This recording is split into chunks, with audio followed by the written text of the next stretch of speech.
Bonjour à tous, donc aujourd'hui je vous retrouve pour une nouvelle vidéo et cette fois-ci ce sera les sorties livresques du mois de novembre. Donc il n'y en a pas énormément qui m'ont intéressée parce qu'il y a beaucoup de suites de séries qui sont arrivées et que moi je n'ai pas lu encore les premiers tomes.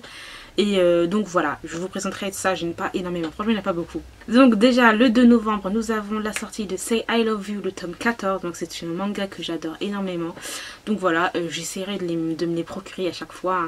Ensuite nous avons le 3 novembre le tome 1 de Never Never de Colleen Hoover et de Taryn Fisher.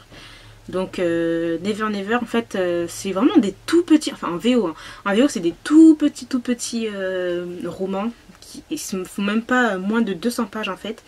Voilà, donc il m'intéresse, donc j'espère que je dépenserai pas mon argent pour rien. Ensuite nous avons le 3 novembre Sexy Layer, le tome 1 de Emma Chase. Donc Emma Chase, j'ai adoré sa série Love Game. Bon, enfin, j'ai lu les 3 premiers tomes, je crois qu'il doit me rester un dernier tome, mais bon. Voilà, hein, avec tous les livres avec tous les livres que je dois acheter. Voilà, mais sinon voilà, cette série me fait vraiment beaucoup de l'œil, donc j'essaierai de me le couvrir très rapidement. Ensuite, le 9 novembre, nous avons Timide de Sarah Morent. Donc en fait, c'est plus la couverture qui m'a intéressée et le titre. Après, je me suis pas, j'ai pas regardé plus que ça de quoi ça parlait, donc voilà. Ensuite le 10 novembre nous avons le tome 2 de Addict to Sin de Monica James. Donc j'ai le premier tome qui est là et franchement je pense que je vais aimer. Bon après il faut que je le lise hein, mais cette série me donne vraiment très envie.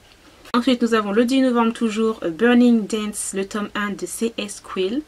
Donc chez Hugo je crois, voilà, donc la couverture me plaisait plutôt, je sais pas si c'est sur une histoire de danse et tout, bref, ça m'avait plutôt intéressé par rapport à la couverture. Je n'ai toujours pas regardé le résumé, hein, vous voyez le truc, hein, franchement. Ensuite nous avons le 15 novembre le tome 3 de Phobos avec sa magnifique couverture, donc de Victor Dixon. J'ai lu le tome 1 que j'avais adoré, je crois que j'avais mis un 4,5 sur 5, j'ai complètement adoré ce premier tome. Et le deuxième tome, voilà, il faut que je me l'achète, hein. Il y a tellement de trucs qu'il faut que j'achète. Bref, voilà, donc j'ai essayé de m'acheter le tome 2 et le tome 3 en même temps. Donc voilà, en plus la couverture est juste magnifique, vraiment sublime. Ensuite nous avons le 16 novembre chez l'édition Soleil Manga, Orgueil et Préjugés. Donc voilà, nous avons le Orgueil et Préjugés version manga qui a l'air plutôt intéressant. Donc moi franchement j'ai trop hâte de la voir. 17 novembre, nous avons Une braise sous la cendre, le tome 2. Donc je n'ai pas encore acheté le tome 1 mais au vu des commentaires, des avis aussi sur Instagram que j'ai vu, voilà, c'est un livre qui a l'air vraiment pas mal, donc je vais essayer de m'acheter le premier tome et le deuxième tome en même temps. Ensuite nous avons le 18 novembre le tome 10 de Daytime Shooting Star. Donc voilà, c'est un manga shoujo que j'adore énormément, donc franchement ça c'est une série que je suis, mais je suis vraiment très... je rate jamais les mises à jour des sorties à chaque fois, donc voilà. Ensuite, le 24 novembre, nous avons le tome 3 du Joyau de Amy Ewing. Donc le tome 1, je l'avais complètement adoré. Le tome 2, je ne l'ai toujours pas. Mais voilà, la couverture du tome 3 est tout simplement magnifique, comme les autres aussi.